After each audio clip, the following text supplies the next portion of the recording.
Kanker ternyata lebih menakutkan daripada yang saya kira sebelumnya. Sampai saya mengetahui hal ini, saat ini sebenarnya Anda sudah memiliki sel kanker, dan saya tidak berbicara tentang kanker aktif, melainkan prakanker yang bisa berkembang menjadi kanker. Bagaimana cara saya mencegah pertumbuhan kanker di dalam tubuh saya? Bahkan di dalam satu tumor aja, terdapat puluhan atau terkadang ratusan jenis sel kanker yang berbeda, masing-masing dengan kemampuannya sendiri. Beberapa memakan gula, beberapa memakan protein, beberapa bertahan hidup dengan oksigen, beberapa bisa hidup tanpa oksigen, beberapa cepat dan agresif, sementara yang lain lambat dan bahkan tidak terlihat. Hal ini menjelaskan mengapa pengobatan umum tersebut tidak berhasil dalam jangka panjang. Kemoterapi bisa membunuh 99% kanker, namun 1% yang selamat dapat membangun kembali kanker dari nol. Ada 5 hal yang ingin saya bagikan kepada Anda yang benar-benar membuat saya terkejut. Saya sama sekali tinggal tahu. Pertama, kanker mengirimkan pengintai. Paket-paket kecil ini melakukan perjalanan ke organ-organ yang jauh dan mulai menyiapkan tempat dengan membentuk kembali jaringan agar menjadi ramah terhadap kanker. Jadi, mereka merencanakan invasi bahkan sebelum itu terjadi. Kedua, kanker memiliki kemampuan untuk menggunakan sel kekebalan tubuh Anda sendiri untuk melawan Anda. Ketiga, kanker secara fisik mencuri energi dari sel-sel kekebalan tubuh Anda. Terdengar seperti fiksi ilmiah. Dan saat sel kanker menguat, sistem kekebalan tubuh pun terkuras. Keempat, sel kanker yang paling berbahaya adalah yang paling senyap. Kita menganggap kanker sebagai gumpalan sel yang membelah dengan cepat dan agresif. Namun, seringkali sel-sel yang tidak terbunuh yang menyebabkan kekambuhan adalah sel puncak kanker, dan sifatnya justru sebaliknya. Mereka tumbuh sangat lambat dan sangat senyap. Kemoterapi standar dirancang untuk membunuh sel yang membelah dengan cepat, bukan yang lambat. Dan sekali lagi, Anda memusnahkan 99% kanker, tetapi 1% itu bisa kembali dan membangun segalanya dari awal.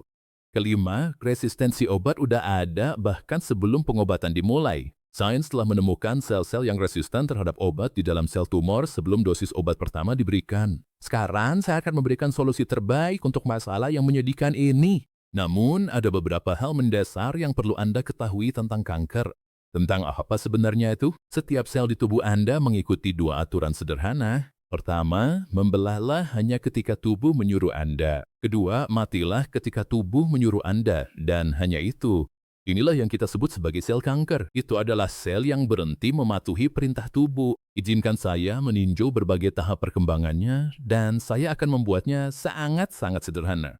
Jadi, saya tidak akan memberikan nama teknisnya terlebih dahulu. Saya hanya akan mendeskripsikan nama teknisnya agar Anda bisa memahami apa itu. Tahap pertama adalah sel yang membelah sedikit terlalu cepat.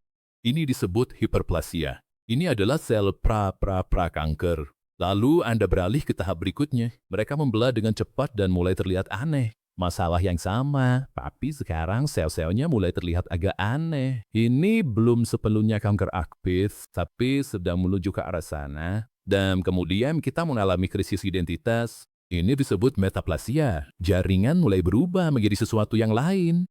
Jadi, ini belum sepenuhnya kanker, tapi mulai ngubah identitasnya. Lalu kita beralih ke tahap berikutnya yang jelas-jelas abnormal. Ini disebut displasia. Sel-sel tersebut terlihat sangat tidak wajar di bawah mikroskop. Sekarang yang perlu Anda sadari adalah bahwa hanya 5 hingga 15% dari sel-sel ini yang berlanjut ke tahap berikutnya di sini. Dan kabar baiknya adalah tubuh Anda secara aktif memperbaikinya dan diam-diam membalikan masalah ini. Jadi, tubuh Anda mencoba memperbaikinya di setiap tahap. Oke, tahap berikutnya adalah kanker yang belum menyebar. Ini disebut karsinoma in situ. Ini adalah kanker yang sebenarnya, tetapi belum menyebar dari tempat asalnya. Dan kemudian kita berlanjut. Ini disebut kanker invasif. Sekarang kanker tersebut menyebar secara lokal ke jaringan di sekitarnya dan kemudian kita beralih ke tahap ini. Ia mulai menyebar. Ini disebut kanker metastatik. Sekarang ia telah berpindah ke organ lain melalui aliran darah atau sistem limfatik, dan ini adalah tahap yang paling berbahaya. Ada perdebatan ilmiah yang layak untuk dibahas. Menurut pandangan tradisional, mutasi DNA terjadi terlebih dahulu, kemudian kode genetik rusak, dan setelah itu sel mulai berperilaku tidak normal. Namun, ada semakin banyak penelitian yang menunjukkan hal sebaliknya. Perilaku sel dan perubahan lingkungan terjadi terlebih dahulu melalui apa yang disebut epigenetik. Ini adalah lingkungan Anda, ini adalah faktor gaya hidup, dan kemudian mutasi DNA terjadi. Nah, ini sangat penting. Karena jika lingkungan datang lebih dulu, seperti yang baru saja saya sebutkan, maka pencegahan terletak pada lingkungan. Jika sebaliknya dan semuanya berkaitan dengan mutasi genetik, lalu apa yang bisa Anda lakuin? Anda tamat? Jika lingkungan Anda rusak, segalanya akan berjuang. Ini seperti akuarium. Jika Anda mengotori airnya, ikan-ikannya akan sakit. Anda bisa memberi mereka makanan terbaik. Anda bisa mengobati setiap gejala. Tapi jika airnya tetap beracun, tidak ada yang akan sembuh. Tubuh bekerja berdasarkan 10 sinyal seperti insulin, kortisol, peradangan, kualitas tidur, fungsi usus. Masing-masing mempengaruhi bagaimana perasaan Anda. Namun, selalu ada satu sinyal yang lebih rusak dibandingkan yang lain. Dan selama sinyal itu tidak diperbaiki, semua hal lainnya akan tetap terhambat. Saya sudah menyiapkan tes 2 menit gratis untuk membantu Anda menemukannya. Tes ini akan memberitahu Anda sinyal utama mana yang saat ini menghambat tubuh Anda. Klik tautan di deskripsi, lakuin tesnya, dan berhentilah nebak-nebak. Sekarang ada beberapa hal lagi yang perlu Anda ketahui tentang sifat kanker. Salah satu sinyal pertumbuhan terbesar dalam tubuh kita adalah insulin. Itulah sebabnya, tiap kali, terutama gula dan karbohidrat olahan, insulin meningkat. Ini memberitahu sel untuk membangun, membelah, tumbuh, bahkan menyimpan lemak. Sedangkan pada kanker, sinyal ini terjebak. Artinya, ia tidak menunggu izin untuk menyala atau mati. Sinyal itu terus menyala.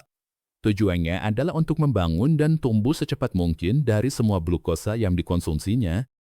Karena ketika sel kanker mengonsumsi semua glukosa ini dan menghasilkan semua asam laktat ini, sistem kekebalan tubuh Anda menjadi lumpuh. Namun, insulin sebenarnya adalah faktor pertumbuhan yang sangat penting. Faktanya, obat metformin untuk diabetes tipe 2 membantu menurunkan insulin karena memperbaiki insulin dan tampaknya mengurangi resiko kanker sebesar 25 hingga 40%. Hal ini dapat mengarahkan kita pada strategi seperti puasa jangka panjang. Puasa melakukan hal ini benar-benar memutus sumber daya bagi kanker. Sementara sel-sel tubuh Anda sendiri dapat mengatasi puasa jangka panjang dengan sangat mudah, sel-sel kanker seolah-olah sudah hidup di ambang batas. Dan ketika Anda melakukan puasa jangka panjang, Anda mendorong mereka melampaui batas tersebut. Anda memiliki sel yang sangat penting. Ini disebut sel pelindung dan ada protein bernama P53. Ketika P53 mendeteksi sel yang mengalami kerusakan serius, ia akan menghentikan pembelahan sel tersebut dan kemudian mencoba memperbaiki kerusakan pada sel itu. Jika ia mampu melakukannya, jika tidak bisa diperbaiki, ia akan mendorong sel tersebut untuk menghancurkan dirinya sendiri. Ini mencegah mutasi tersebut berkembang menjadi kanker. Hal kedua yang perlu Anda ketahui adalah sistem kekebalan tubuh Anda sendiri. Ini adalah senjata Anda yang sebenarnya. Terutama setelah pembunuh alami, ini adalah sel-sel yang benar-benar keluar dan membunuh kanker. Mereka membunuh virus. Mereka sangat penting. Mereka berpatroli di dalam tubuh. Mereka terus-menerus mencari sel-sel yang memiliki protein permukaan atau tanda-tanda yang tidak normal. Dengan begitu, mereka bisa memusnahkannya. Katakanlah, misalnya, Anda hanya tidur 4 jam dalam satu malam, aktivitas sel pembunuh alami akan turun sebesar 30%. Bukan berminggu-minggu, hanya satu malam. Jadi, sistem kekebalan tubuh Anda sangat dipengaruhi oleh tidur, stres, dan lingkungan Anda. Hal lain yang menekan sistem kekebalan tubuh adalah strategi kanker untuk menekan reseptor vitamin D. Vitamin D membantu sistem kekebalan tubuh untuk melakukan pengawasan. Ini kemudian keluar dan mencari sel-sel kanker serta virus. Dengan begitu, mereka bisa membunuhnya. Sekarang, hal ketiga tentang sel kanker. Mereka membutuhkan pasokan darah mereka sendiri, dan itulah sebabnya kanker mengirimkan sinyal untuk menumbuhkan pembuluh darah baru. Nah, ada beberapa hal yang benar-benar menekan pertumbuhan pembuluh darah sirkulasi baru ke tumor. Senyawa yang sangat penting adalah sulforafan. Ini ditemukan dalam lobak. Ini juga ditemukan dalam brokoli, kecambah brokoli, teh hijau, buah beri, bawang bombay, dan bawang putih. Hal penting lainnya yang perlu Anda ketahui adalah lingkungan di dalam tubuh Anda sendiri. Jika ada lebih banyak peradangan, Anda akan lebih rentan terhadap kanker. Misalnya, jika Anda memiliki cedera lama di tubuh Anda, kanker berpotensi lebih mudah masuk ke area tersebut dan mulai bermetastasis. Tapi hal besar yang ingin saya bicarakan dalam video ini adalah perbaikan DNA. DNA Anda menerima ribuan serangan setiap hari dari makanan sampah yang Anda makan, dari alkohol, Anda memiliki korektor kecil yang terus-menerus memindai DNA Anda, mencari kesalahan. Dan kemudian, tergantung pada jenis kesalahannya, tim lain akan datang untuk memperbaikinya. Jadi, apa yang terjadi di tingkat sel itu benar-benar luar biasa. Mustahil untuk mengisolasi diri Anda di lingkungan yang benar-benar bebas stres. Itu akan terjadi. Saya tidak ingin Anda melihat ini sebagai masalah kanker. Saya ingin Anda melihat ini sebagai sistem perbaikan yang rusak, oke? Memang itulah kenyataannya. Oke, sekarang pertama-tama mari kita bahas apa yang merusak sistem perbaikan tersebut. Nomor 1 di daftar perapas adalah gula darah tinggi kronis dan insulin tinggi. Ini adalah mayoritas populasi. Kebanyakan orang hidup dengan terlalu banyak makanan olahan dan karbohidrat. Hal ini secara harfiah menciptakan lonjakan insulin yang besar, membuat orang menjadi prediabetes. Namun, jauh sebelum itu, ada resistansi insulin. Kita perlu mengatasi ini dengan menurunkan insulin Anda, yaitu dengan diet rendah karbohidrat dan puasa intermiten. Oke?